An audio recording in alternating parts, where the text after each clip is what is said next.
This weekend, Hollywood spent a reported $195 million on one movie.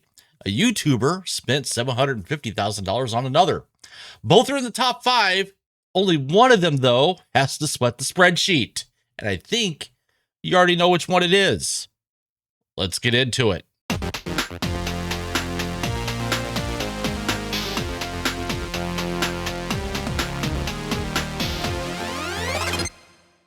What's going on, everybody? This is Chris, the Critical Nerd, and if you're a returning viewer, welcome back and a humble thank you.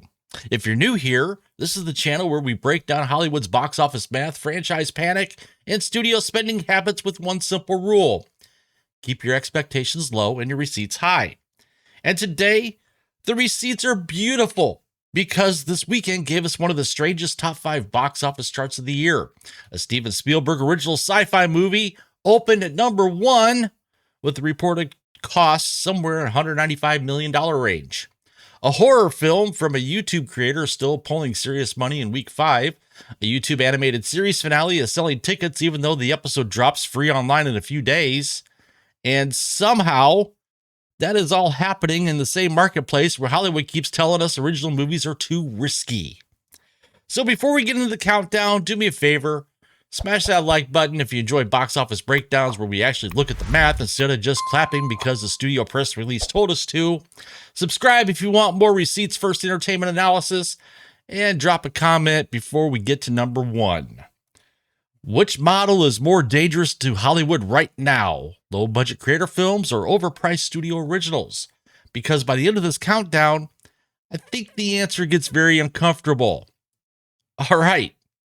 Let's start with number 5.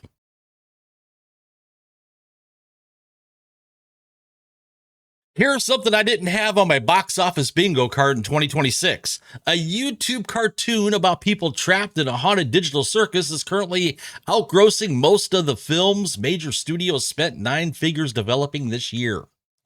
The Amazing Digital Circus, The Last Act, the theatrical finale of Gooseworks' Australian adult animated web series, made more than $20 million domestically in its opening weekend, setting a major new record for Phantom Entertainment.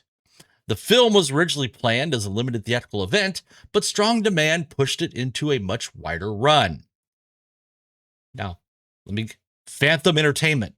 Yeah, a company most people associate with anniversary screenings, event re-releases, and your dad wants to see The Godfather on a Wednesday night. And one YouTube IP just handed them one of their biggest moments ever. In week 2, it's still holding. Estimates put it around $12 million this past weekend. A drop. Yeah, it's a drop, but it's a respectable one for an event-style theatrical release that was never supposed to behave like a normal studio movie. And here's the receipt that makes the story sharper than the headline. The finale drops free on YouTube and Netflix on June 19th. Yeah, in like 4 days. The people who paid to see this in a theater this weekend did so knowing, and I repeat, knowing they could watch the same core content for free in less than a week. They were not paying for access.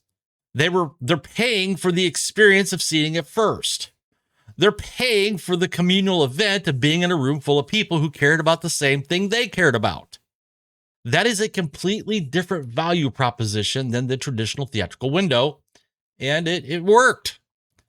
The combined domestic total for the Amazing Digital Circus, The Last Act, is going to clear $30 million. Hollywood has spent $30 million on marketing campaigns for movies nobody remembers. This is not just a box office story. This is an audience control story. Glitch and Gooseworks built their audience first. The theatrical release monetized the community second. Hollywood, well, they try to usually do that in reverse. And that's why half of their quote-unquote fan events feel like a focus group wearing a lanyard.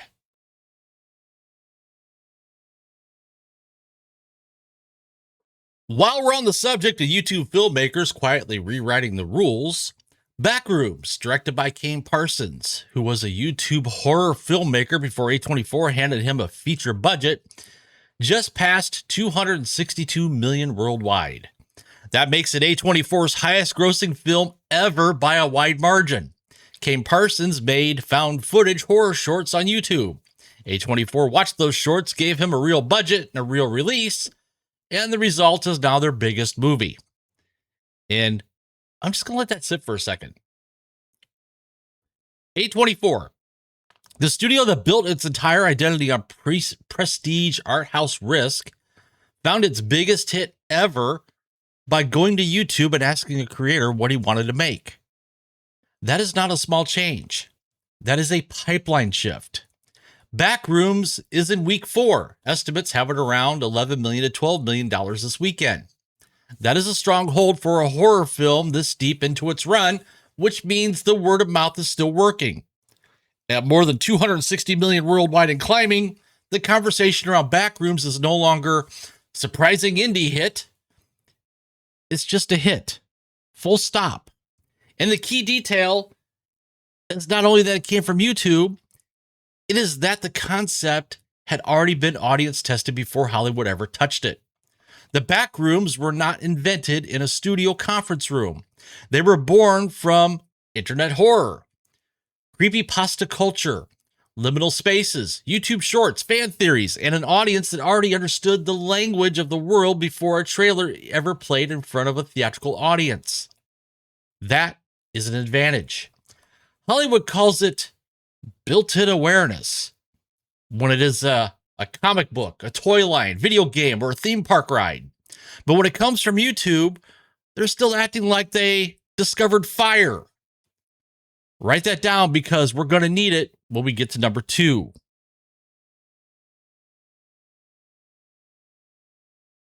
Scary Movie. Yeah, Scary Movie dropped hard in its second weekend, around 70%. Let me repeat that, 70%. Now, for context, a healthy studio film usually wants something closer to 40 to 50% drop in week 2. 60% is rough. 70% is what happens when your opening weekend audience sees the movie and feels no particular desire to recruit anyone else. They did not hate it enough to warn people. They did not love it enough to turn it into a movement. They just went home. And here's the thing. It probably doesn't matter. Against a reported $30 million budget, Scary Movie is already doing the job it was built to do. Marlon Wayans, Sean Wayans, Anna Faris, Regina Hall. The original cast mostly back. A lean budget, familiar brand, nostalgia mined efficiently. The movie did exactly what it was designed to do. Open big, make money fast, and disappear gracefully. That is a different kind of success than what we are about to talk about. But it's still success, and that matters. Not every movie needs to become a cultural event. Some movies just need to be priced correctly, open to the audience that remembers them, and get out before the ceiling collapses. Scary Movie is not building the future of theatrical comedy. It's not launching a new cinematic universe. It's not asking for a lore Bible, a Max spinoff, and a limited series about the killer's childhood trauma. It is a nostalgia play on a same budget. And in modern Hollywood, same budgets are starting to look like radical behavior. Now here's the receipt. The last Scary Movie opened to above $50 million, and that was Scary Movie 3 in 2003. So think about that. The last Scary Movie to open above $50 million was Scary Movie 3 in 2003. 23 years between franchise highs. They stuck this nostalgia landing. How about that? They just did not build anything that wants to stick around. And honestly, for this kind of movie, that's fine.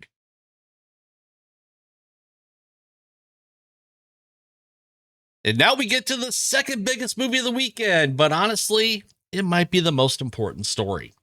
Obsession, directed by Curry Barker, a YouTube sketch comedian turned filmmaker, made $19 million in its 5th weekend and now has reached $286.5 million worldwide. It was made for under $1 million and acquired by Focus Features for about $15 million. Week 5. A 5th weekend horror movie is making $19 million while a $195 million Spielberg event movie is being asked whether it can survive the multiplier math. That is the weekend. That is the chart. That is the receipt. Obsession is now one of the most profitable horror stories of the year, and it came from a creator whose career was built online. Curry Barker did not come out of the traditional studio machine. He built his voice through short form horror and comedy. He made Milk and Cereal for basically nothing and released it free on YouTube. That became a calling card. Then Obsession went to Toronto. Focus Features acquired it, and now the movie is sitting north of $280 million worldwide. That is not a fluke anymore. That is a pipeline. And I want to be careful here because the easy take gets this wrong. The easy take is micro budget beats Hollywood, good for the little guy. That's really not quite right. Obsession was not distributed micro budget style. It got a real wide release. Focus Features put real marketing behind it. The movie had professional infrastructure around it. What made Obsession different is not just the budget, it's the word of mouth. It's the acquisition model versus the development model. Curry Barker made a movie, showed it to people, sold it to a distributor who believed in it. The distributor released it, and then the audience, not the algorithm, not the marketing machine, not the trailer analytics, the audience decided it was the movie of the summer. That is a completely different pipeline than studio develops concept over 3 years, attaches IP, spends $115 million and markets it into existence. Both pipelines can produce hits, but only one of them puts the financial risk in a place where the strong weekend is already a win instead of a warning sign. And that is why Obsession is not the number one movie of the weekend. But it may be the number one warning sign, because this movie is proving something Hollywood should be very nervous about. You do not need a 9-figure development cycle to create audience demand. You need a creator with a point of view, a concept people actually respond to, and a distributor smart enough not to drown the thing in corporate sludge. Now let's get to number one, because the biggest movie of the weekend is also the movie that proves how broken Hollywood's math has become.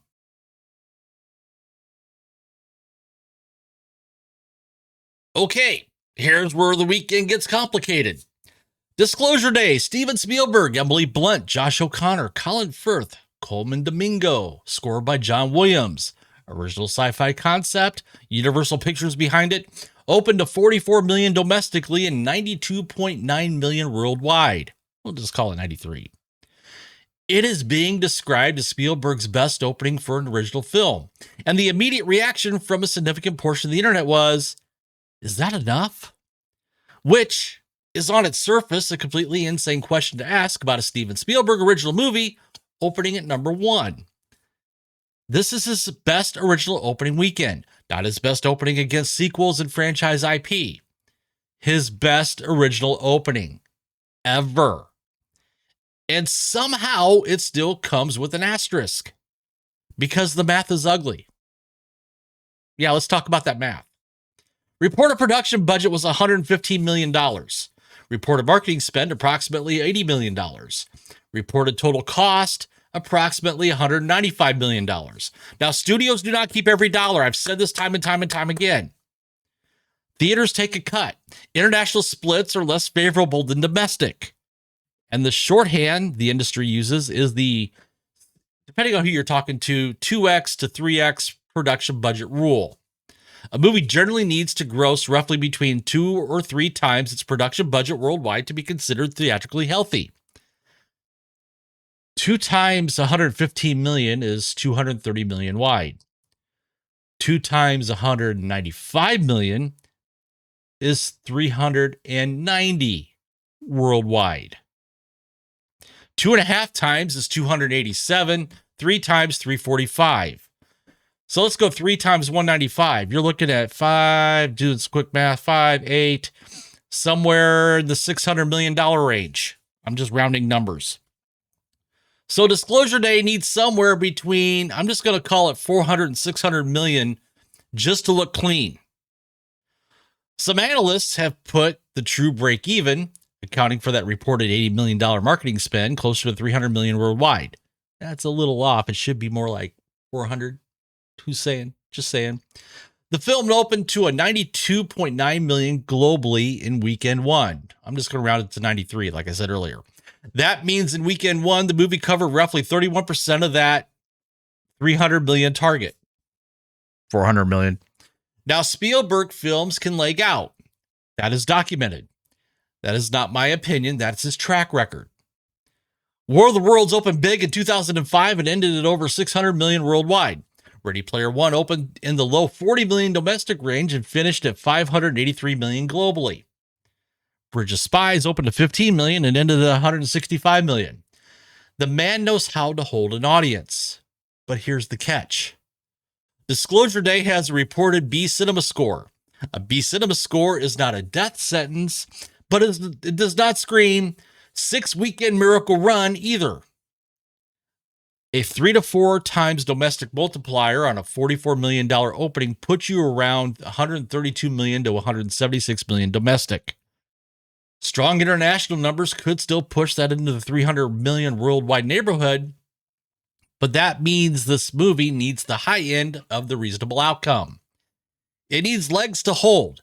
It needs overseas markets to cooperate. It needs older audiences to keep showing up. It needs premium formats not to get swallowed immediately. Probably fine if everything goes right.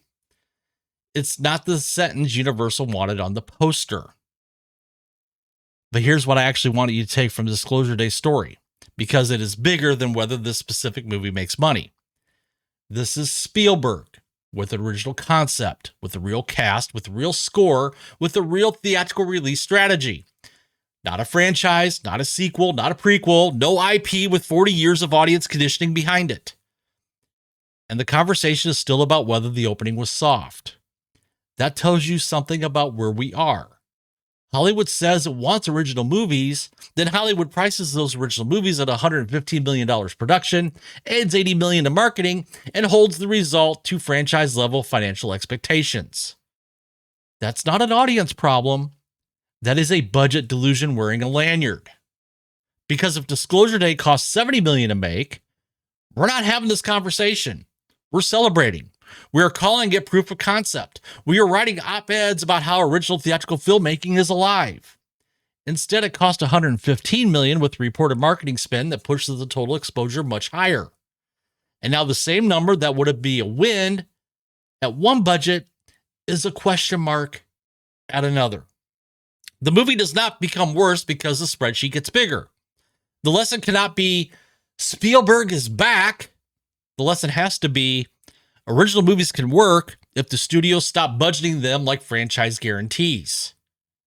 And next weekend, the test gets harder because Toy Story 5 arrives.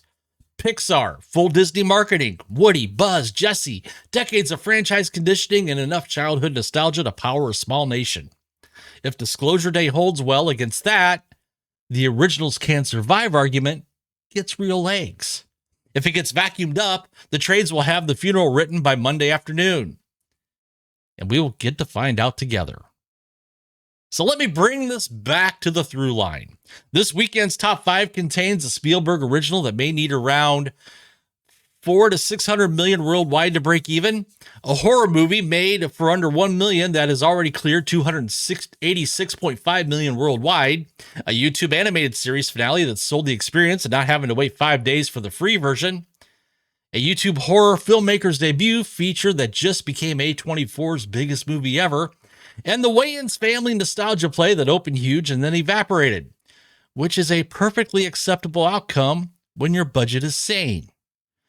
3 of these 5 films trace directly to YouTube, not to studio development, not to IP libraries, not to franchise architecture. YouTube.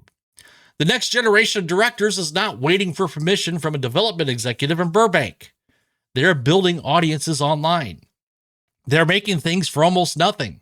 They're showing up at film festivals with finished products. And distributors are increasingly treating YouTube viewership as proof of concept.